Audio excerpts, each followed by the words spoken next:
Wow. Okay. Hello, everybody.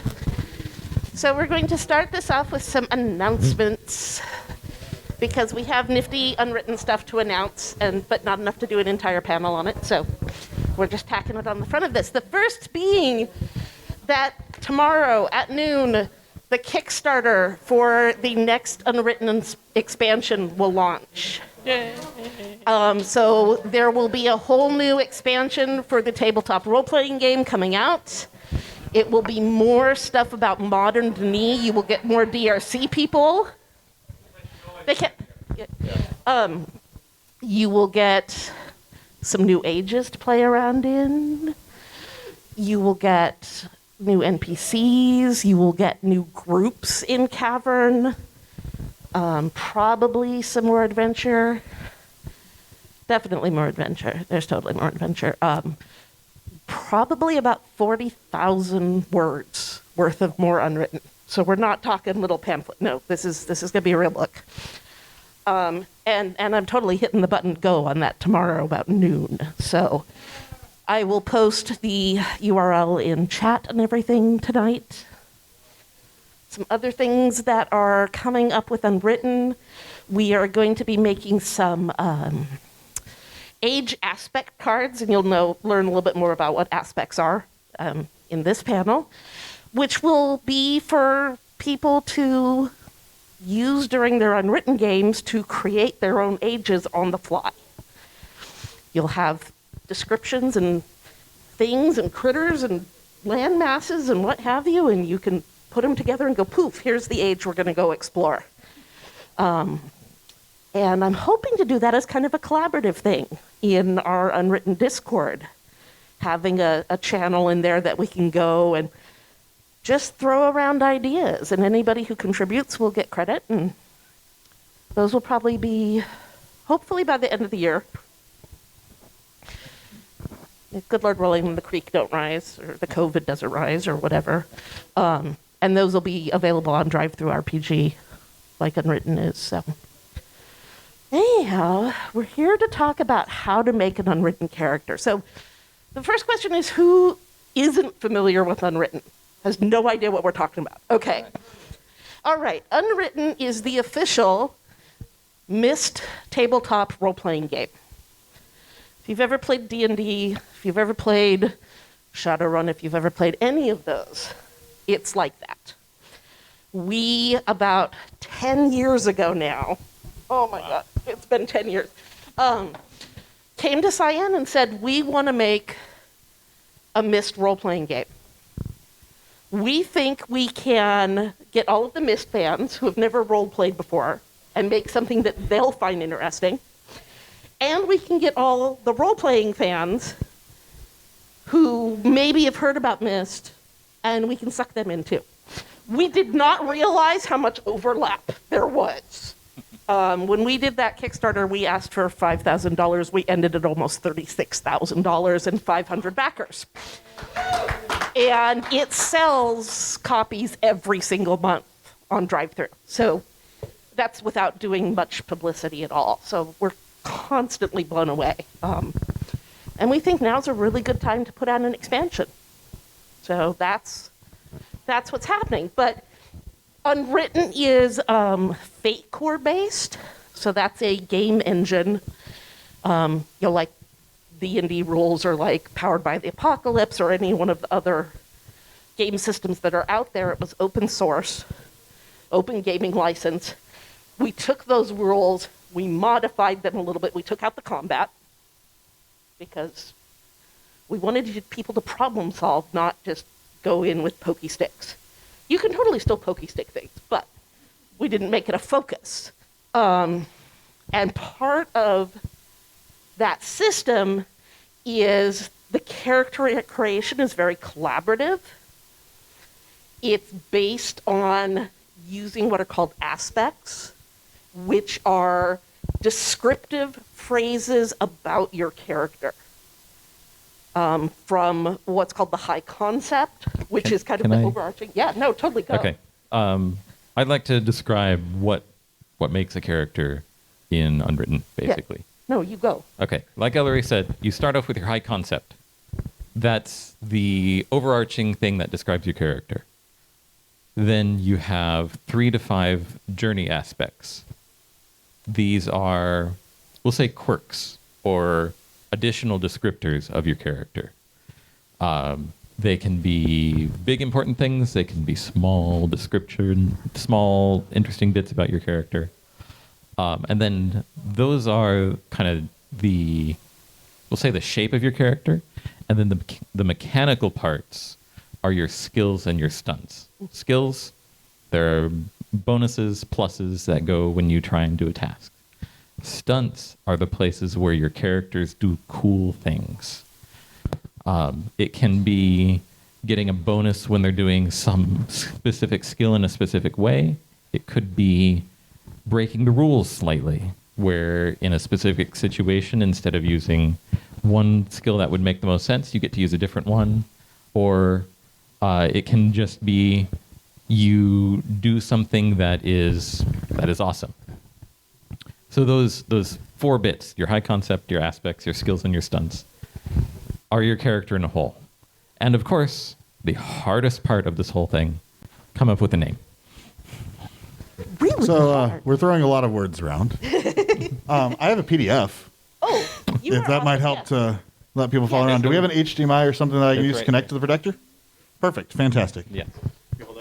Go Curator. We have planned this out terribly.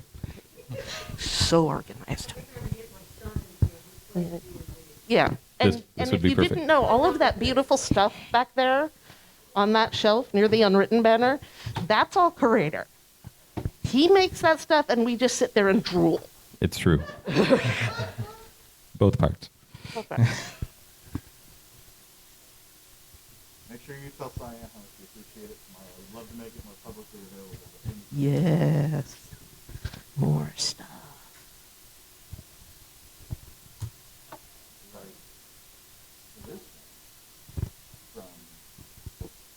Revelation.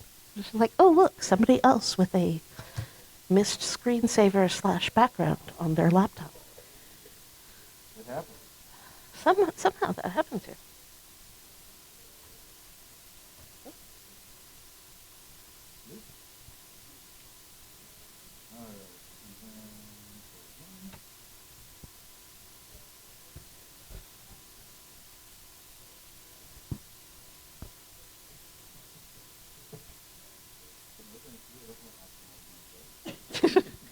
Not now.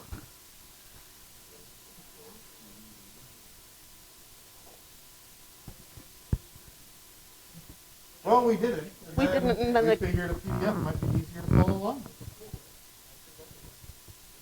Oh, the screen's not on. That would be why I can't find it. That's correct.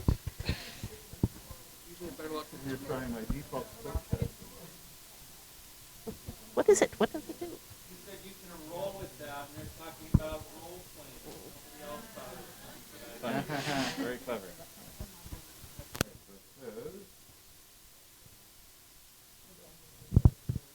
Is that right? Is that... There's a little right there. There's a little right there. Yep. All right, well, he's doing that. Yeah. Go for it. Let's see, what else okay. So very often during a character creation session, you will be talking with the other people you're playing with Oh, here we go. to find out things like, how did we know each other before this? Okay. Have we had any interactions before? How the heck did we find Denis? That's always a really interesting one to have in like a game 0 session. The pre-actual playing when you're sitting and building a character is usually called game 0. And figuring out like, how did I get down to Denis? How did this character get down there? What did they think about it when they got down here? Like, how blown was their mind? That's positive. Other things Oh, that was is, very independent. how, does this person have a family that you're trying to keep this big old secret from? How would that play out if you go on this adventure into the ages and you might be gone or something might happen to you and So that's you can really get into the weeds with character creation. Like some people are just like, okay, this is me, and I have these points, and I'm good. And other people are like, here is my 40-page backstory, and that's perfectly fine. Especially since in Unwritten, you're not playing a mage, you're not playing an elf, you're not playing. I mean, I suppose you could make a borrow. I don't know if we've ever written that up. How would you stat out a borrow? Okay. It's not as easy as you think. No. You're playing a normal person in extraordinary circumstances.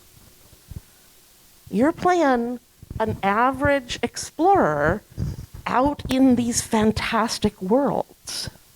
And the whole point is for your person to go out and do fantastic things. Normal people in extraordinary circumstances. What do we do? What is that weird skill that you have of being really good at math? How is that going to play out when you hit an age? And everybody else sucks at math, and then you find one of those Denis doors that you're just like, oh my God, these people have no idea what user-friendly means.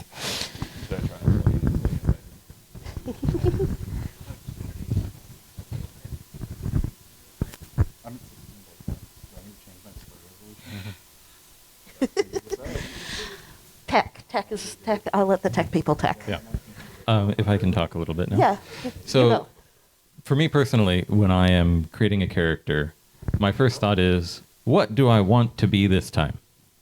If I'm playing one of your traditional fighty RPGs, it's like, do I want to be punching the enemy in the face? Do I want to be slinging spells?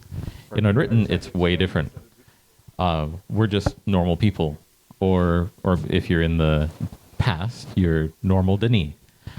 So in that case, it's more, do I want to be a smart person? Do I want to be a physical person? Do I want to be a sneaky person? So that feeds directly into the high concept. The high concept. He's got a pointer and everything. Oh, Who's fan. right here on the podium? You gotta be resourceful. Woohoo. Go for it. Yeah. You go. I'm Okay. just gonna be short So, right here so people can see. That leads into the high concept. And the high concept is, like I said, the overarching description of your character, but at the start, that's usually kind of fuzzy. You can't just put smart guy up there. You need something a little more descriptive. So at that point, this 40-page backstory comes into play.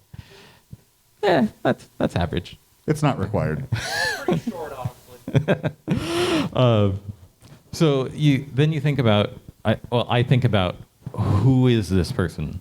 If I'm playing a smart guy, is he an engineer? Is he a botanist? Is he just a theoretical mathematician? And that kind of feeds into there. So my concept has gone from a smart guy to a mathematician, right? But you usually want another little quirk in your high concept, because someone who's good at math, all well and good, but it doesn't make a real interesting hook for a character. So maybe I want a mathematician. What's a good idea here? A mathematician who loves books, right? He's very book-minded. He doesn't really get into any application. He'd much prefer to focus on his books, his research. And that can be very interesting for someone who is suddenly out in the wild exploring ages. Then you suddenly have to answer the question of, why is he out exploring ages instead of being stuck in his books? And that can lead into your journey aspects there on the left, which I will let Thomas explain if he is interested in doing so. Oh, yes, I can definitely do that. I was looking to see if I had Mishavan stored on here because, sometimes speaking from personal experience is a little easier. So, but yes. So, journey aspects are basically all the minutia that goes into your personality. That's about the easiest way I could think of to phrase it. So, for example, with our logic-minded investigator over here, something that complements that greatly, is stubbornly relentless, meaning he will pursue something to no matter what kind of fault. And that can wind up being both a boon and a bane. So depending on his situation, you might be, dealing with, say, murder rocks in a canyon. Oh, the murder rocks in the Trying to figure out like what a chemical composition is. And like, he might not, be able to go away from that until he figures out exactly what is making these rocks explode. Yeah, one of the things with the journey aspects and the high concept is that the game master, the GM, can say, hey, you're stubbornly relentless. You're focused on this thing that you're working on right now. You are totally not noticing that bizarre thunderstorm that's rolling in. And so you can spend a fate point. Those are little coin, little things that you get as part of a character that, you can spend this to get out of whatever mayhem this thunderstorm is about to visit upon your head, or you can let the GM play with that you are stubbornly relentless and you're not going to notice this thunderstorm, and then there will be consequences. And that's a whole mechanic, is the consequences of your actions if you let the GM mess with you. And that's another area where fate-based games are very collaborative, because then it's a conversation between you and the GM of just exactly how badly did that thunderstorm get you. So, I was going to say earlier, Atris's high concept is absent-minded professor. Mm-hmm. And one of his journey aspects is Atris's bad parenting. So, just as a conceptual. Right. Yeah. So, and you don't always have to fill out every single one of these. You can just, and a lot of times, I know with some of the games we've done, some of the games I've ran in the past, you might only have one or two, because this is, you can have a few of these. This is not just limited to the two here, but you may only have one or two when you're going into that first session, and you can develop more and fill these out as you play along. You're not completely married to all the choices you make here when you go to your first session. Typically, because characters evolve, people evolve and personalities evolve, everything. So just because you've come up with this, as you start playing them, sometimes characters take on a personality of their own. Sometimes the character you thought were going to play was no longer the character you were playing 3 sessions later. And that's why you can flex this out or add more to sort of more flush out your character as you're going along. So, and then once you've got sort of the core behind your character and a little bit of the detail work done, that's when we get over to this spot. So when you start at quote unquote first level, you get 1 + 4, which is a great, 2 good, 3 fair, and 4 adequate. And these are basically, in a traditional tabletop RPG, you roll a d20, roll a d10, whatever, you have X amount of bonuses to it. Here, we roll fudge dice, or fate dice, or liar's dice, whatever term you happen to prefer using. And based on successes and failures or neutrality. And so then that's just, if you're great at something, you get 4 extra successes added on top. So when you look at our different skills, and these are not all the skills listed here, there's, there's a big, in the book itself, there's a huge list of so there's skills. like 20 or something, right? Yeah. Yeah. So thinking about it, okay, so this guy here, being an investigator, probably pretty decent at experiment. That's a good skill he's going to have. Or if maybe he's a slightly inept investigator, maybe that experiment drops a couple down. You can very, very highly customize all of this just based on sort of what you feel. And just like your journey aspects, these are all fluid. Most GMs that you'll run into will let you kind of play with those. Oh, tap my mouse. There we go. We'll let you kind of futz around with these, as you figure out what kind of works, what kind of doesn't work. And then once and this is just basically the stuff you're good at, and the stuff you're okay at, and the stuff you're not that great at. So. And with Unwritten, we kind of assume that every character starts at baseline average human being. Unless you deliberately want to make your character really dumb. We had somebody who did that, who was just like, I want to be the most physically trip over my own 2 feet person possible. And we're like, okay, let's run with that. Let's see how that plays out when you have to go climbing up a rock wall. And it was fun. It was fun because they had to think about stuff that somebody who wasn't a klutz wouldn't have to. And yeah, there's way more skills than just that. Yes. Yeah. Can I take stunts? Oh, of course. All right. So stunts and similarly resources are the extra bits that make your character awesome.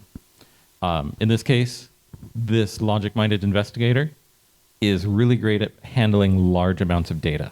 He gets a bonus when he's researching large amounts of data. So this is in a specific situation with a specific skill, you get a bonus. The other things are like breaking the rules. So he could instead of data miner being about getting a bonus on research, it could be instead he gets to use notice or experiment, which wouldn't normally fit with that sort of researching data process. But because of how his character is built, he has a stunt to switch it. Some stunts, if they're exceptionally powerful, will require spending a fate point. I don't think we've explained what that is, but in the upper right corner, you see the refresh. That is how many fate points you start out with on each session, and they are used to let your stunts happen. They are used in conjunction with your high concept and aspects to let you handle failures, maybe fix them, and you get more when the GM makes your life more complicated using your aspects. It's very exciting. You could spend a fate point to get out of the trouble, or you can take a fate point from the GM to have more trouble happen to you. So they're a currency. Yes. They're a role-playing currency. And one thing I must highlight, use your fate points. Don't hoard them. You'll get more from compels. You start out with the same number at the beginning of each session. Use your fate points. Resources are more physical things that your character has. Stunts is things that are kind of innate to your character. Resources could be things like a workbench at home, which means you have access to a lot of tools. It could be a friend in the DRC, which means you have access to someone in authority. It's the things that are external to you that your character has access to. Above and beyond baseline explorer things, we assume you all have flashlights, so you never have to deal with those stupid fireflies. That's a generous assumption. Yeah, that is a generous assumption, but we do kind of assume that, if you are down exploring Denis, you have brought basic tools with you. We're not going to be like, oh, you didn't put on your character sheet that you have an X-Acto knife or a Swiss Army knife. Nope. So you can't cut that rope. Yeah. The example. You have a knife. Come on. Yeah. The example I always use is with stunts. Stunts is Superman's heat vision. Resources is Batman's bank account. That's about the really easiest good, way yeah. to sort of. Yeah. Go for it. Sure, go for it. All right. At the bottom, you see consequences. When something goes especially bad, either through your own fault or external forces, you get a consequence. So if you are climbing a rock wall and you roll very poorly with your athletics and you fall, maybe you get a minor consequence of a twisted ankle, right? That's minor. But if something terrible happens, you have to run away from a monster. And you can't get away unless you put a lot of force on that twisted ankle, maybe, or rolled ankle. Maybe it goes into a sprained ankle. So, and then that goes up to a moderate consequence. And I'm sure you can come up with some exciting way to make it severe if you really want to. But these consequences are kind of innately bad things that the GM can then use to make your life more difficult, with the Interesting. opportunity to get more fate points. So thankfully, consequences are temporary. If you end a session with a consequence, then you mark it as recovering. If it doesn't get worse, and it's marked recovering, at the end of the next session, it downgrades to the lower level consequence. So severe to moderate, etc. And so eventually, you're better. But maybe that consequence can turn into a nice journey aspect. Like if you get severely wounded and you get better, maybe you have a really awesome scar as a journey aspect. So that kind of covers the character sheet. Do you want to go through the process of like what decisions you make when making a character personally? What I do when I make a character? Oh man. I usually sit and ponder my high concept first. What makes this character tick? I might be like if I'm playing Eleri in Cavern, and some of you have seen me play Eleri as a character, she's a lot weirder than I am, which is really saying a lot. But my high concept, as an Eleri character in Unwritten, is usually over-enthusiastic cat herder. With the journey aspects, I have an idea. And if anybody has ever heard me say that, I can see them flinching. And that's what I do for a character is who is this character? Where do they come from? What journey aspects are a little bit of like what motivates you on this journey. That's part of why they're called journey aspects, is, what makes you tick? So if I was making I've come down to the knee and I am just the most gung-ho explorer ever because, oh my God, the surface is so boring and this is the coolest place ever. I am never leaving. It might be super enthusiastic explorer as my high concept, but then I might have something like, a little too much escapism as one of my journey aspects. How easy would it be for me to get lost out in an age and just be like, I'm fine. I'm a little naive. I'm not paying any attention. And somebody might have to come and rescue my butt. So that's the sort of thing I think about. And then what skills do I have?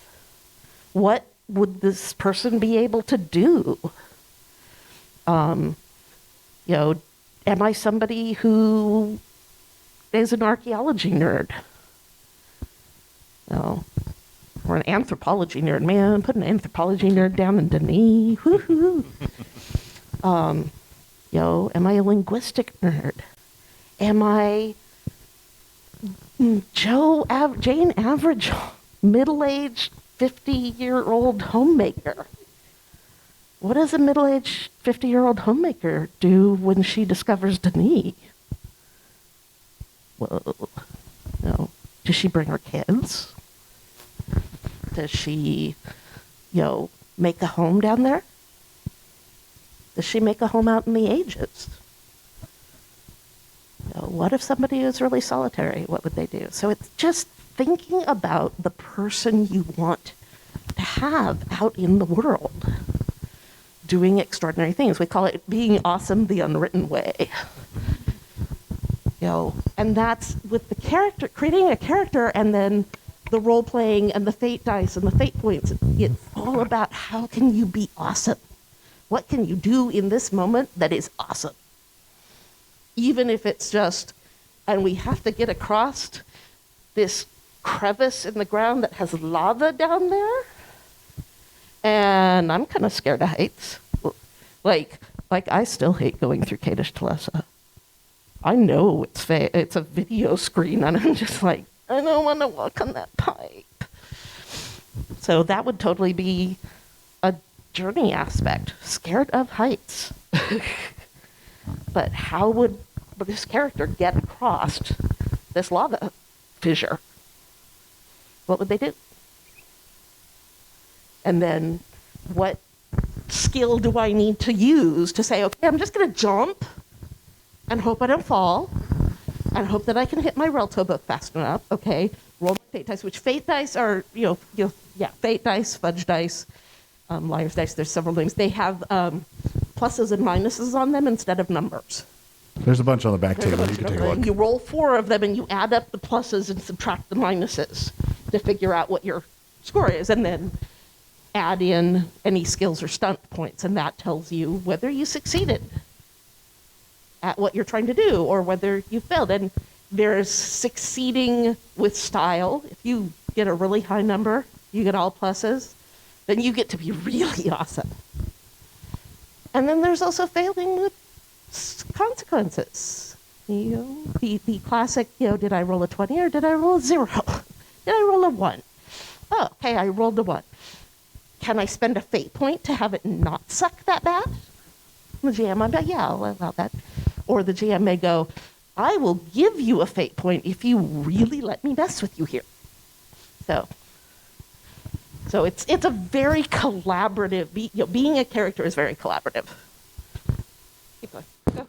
I'm Beverly. Yeah, I'm an odd duck when I create characters because I typically, in the many years I've been doing tabletop RPGs, I GM or DM or storytell or whatever term is most appropriate for the system that you're playing. I do that far more times than I'm ever a player. So I wind up having NPCs, and I have this wonderful little deck of cards, probably not too dissimilar from the age deck of cards we're talking about, where literally I will just put together NPCs, and get some really, really fun ideas there. And sometimes I'll literally just pick out a D100 or a D20 or whatever and just roll and find one and sort of just start messing around a little bit with this NPC and just see kind of what shakes out a little bit. And I like to leave a lot of things sort of open, like with Landris, who was the one who was one of our Strange Seeds games for a really long time there. He kind of just started out as, I knew he was a maintainer who had, we'll say, messed up his life a little bit at some point and had a little bit of something to prove. And that's about all I had going in. We made up a couple of stunts, figured out some stuff there, but it was mostly resource-based. And he was a pretty blank slate, but by 4 or 5 sessions in, when you actually start playing, you get to interface with your group a little bit. Sometimes being that blank slate I found is a lot more fun because then you get those interpersonal relationships able to affect your character a lot more than just what's on the paper. So that's my take. But again, I'm an odd duck. So like I said earlier, I tend to start with what I want to do this time. In the case of Mishavan, in our Strange Seed sessions, it was, I want to be a smart guy this time. In another group, I had just played a really tanky orc, so decided to do something different. And I had a few aspects, like can't turn down a game, just some other personality things. But I really wanted to amp up that cleverness thing. So his high concept ended up being too clever engineer. And that I made sure that manifested in what he did. The front door of our office had 7 or 8 locks on it. It put aitresses to shame. And he had a tendency to overwhelm people with technobabble sort of thing. But as the character grew, that changed a little bit. And so I ended up shifting some of his journey aspects around. And he became a little bit more of a kind of a protector for the other people in the group. Definitely not as neurotic about it as Landris was, but kind of the guy that makes sure everyone's okay. And that just developed naturally through the play. And it was really wonderful to see how a character I created grew almost without me meaning to. That's one of the great things about Fate, is that the The character really is much more than just a bunch of numbers. It's a full-fledged person, and you can show that as you play the game with each other. Yeah, I think the biggest thing about Unwritten that I've always enjoyed, and I know a lot of my players really, really enjoy, is it's not really you with the GM just telling you a story. No. You make the story, and the GM just facilitates your storytelling. Because there's no combat, there's no real XP, there's no, sometimes not even a real straightforward goal. There's just some things that might look interesting over there. But the biggest thing is with some of these stunts and some of these fate points and all these other things like that, which is something to kind of think about, is how you might want to impact a story, is when you roll high, you can dictate something about a situation that you might be in. You know, for example, regularly when we go into ages, you know, we'll have a skill check, and Landris, being very athletic, you know, sometimes does not always use that skill, and sometimes really botches, because that's okay. You know, but for example, I'll use one of my more recent Echoes in the Dark situations, which is the modern Dunny game we're running right now. Very early on, they got into the actual desert where Karath went and explored, you know, when they got exiled too and all that sort of stuff. And when they got down there, Pharaoh here had a very, very interesting character. I decided that this time I wanted to play a jerk. Yes, very, very much has rhinestone pants, the whole, absolutely, it's fantastic. It's beautiful. It's amazing. But they kept using his name in a slightly derogatory, oh my gosh, I can't remember it off the top of my head right now. It's in my laptop, and I can look it up. But he wound up going by, I believe it's TJ now is what he goes by, or something like that. Yeah, it was Tyrone originally. Yeah, his name is Tyrone, and he convinced them to call him Ty. Yes, because there Tyrone was something terrible in their language. Well, they kept like slightly mispronouncing it or something. You know, it was something that came across as slightly like, I don't know if I want to be known by this. So with his, then there he dictated like, I have now gotten these people to refer to me as Ty, and Ty in their language represents somebody with authority or a position of respect, right? And so now these people had, you know, a slight reverence towards this man who fell down from Tamana into a desert just right in front of them and was stunned speechless for a little bit. So that's one of the beautiful things, is it's not just what the GM lays before you. You have direct impact in these stories, and they really, no two Unwritten games, you know, are ever the same. Ever.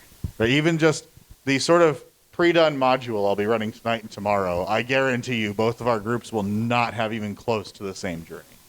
And that's what's fantastic about this thing. Do we have any questions? I mean, we kind of been up here throwing terms and talking about things. And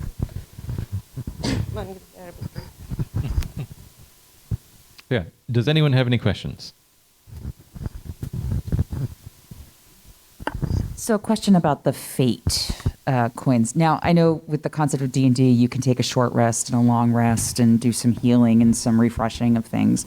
Is there a similar mechanic in Unwritten where you can take a short rest or a long rest and get some of those resources back? No.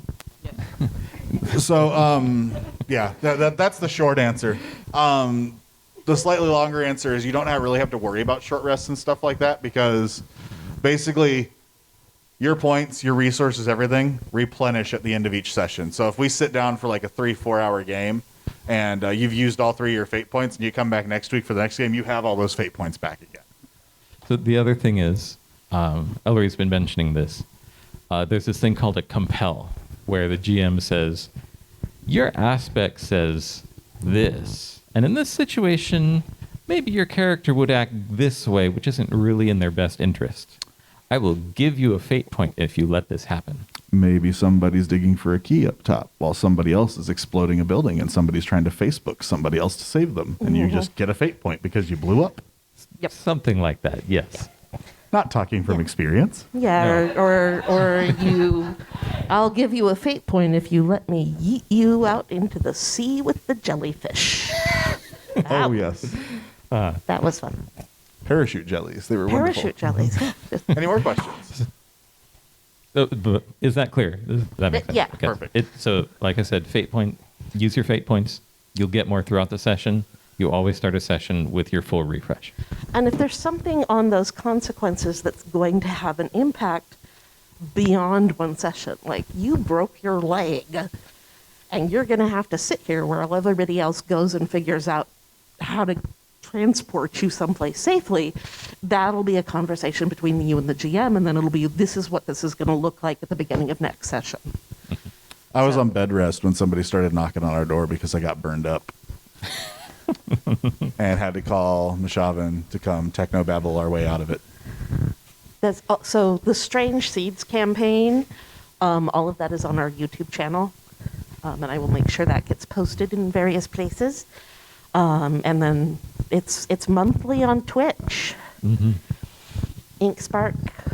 We have Curator's game. We'll occasionally show off other things. I have some fun ideas for Yeah, the near there's future. stuff. Curator and I haven't put our heads together yet to really like start plotting and just all of you just be afraid. And Eleri has an idea. Thank you. So you guys started a podcast, Unwritten Voices, right? Yes, and And and it just went kapoof. I was wondering if you guys are planning on bringing that back. We would really like to. Part of what happened was time, energy, and money. Because you need to have somebody who can edit the podcast nicely, and V and I have access to editing software, but neither of us are very good at it. So we ran out of resources for it. It is something we would really like to bring back. Hopefully, one of our goals with this Kickstarter is to have a little bit of a pool of money to be able to do more nifty things. We are looking at building an in-house system. I'll be talking about that a little bit at the session I'm doing tonight, because I want to test out a couple things with it. We are looking at doing other games, possibly with other IPs. I can't talk about that. Soon, TM. Soon, TM. In the future, TM. But yeah, we are wanting to branch out and have more that we do, both unwritten based and not. Like the stuff Curator does, I would love to be able to have that up on our website regularly for people and have like portable, Miss Theme, Escape the Room game things. And I have ideas. Do we have any other questions? We have Yes. time for a few more. Tomorrow at noon, I am going to hit that little button and it will go woo. And hopefully you guys will really like the video. I had an idea with the video and got to actually do part of it that I really wanted to. And I like making it. But Do we have any questions on the Discord? oh, good. Do we have any questions? Hi, Discord. We love you. We miss you all.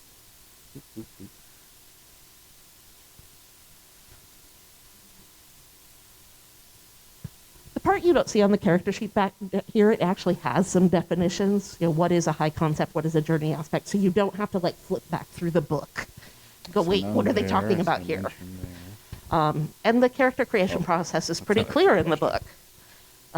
We wanted to make it really accessible so that you weren't having to do huge amounts of math and huge amounts of looking through tomes of character stats and what's this and what's that. Yeah. It's a really nice, easy, quick one to get set up with and anything else. And I guarantee if you have any questions throughout the rest of the weekend too, if you find myself, Eleri, V. Pharaoh, V, any of us, I'm sure any of us would, be more than happy to answer your questions Yeah. and probably talk your ear off more than you'd like. Likely. So I think we're just about out of time. Yep. Eleri and Curator are going to be next door running some Unwritten sessions. Yep. It's going to take me a few minutes. I got to move a bunch of that stuff Yeah. over there Yeah. for the actual session, and then I I have to move run it back back when we're done. upstairs. So So I will be hanging around in there as well. I would be happy to answer any questions that come up for people who aren't in the games. Yeah. Or just ask anything else that you want to talk about. You are welcome to come hang out, even if you're not playing, if you just want to see what it looks like, yep. see what a game looks like, see what sort of mischief and mayhem we can get up to. Yeah, our players are going back to Riven tonight in the current That era. one. So I exciting. am testing out LARPing with Unwritten. So live action Unwritten. well, thank you, Chad. Yep. Have a good night. Thank you all here. Thank you, everybody, And for being here and listening to us talk about a really specific part of Unwritten, but one of the best parts. One of the Because things we love biggest, very best much. parts of Unwritten. Yep. So thank you very much.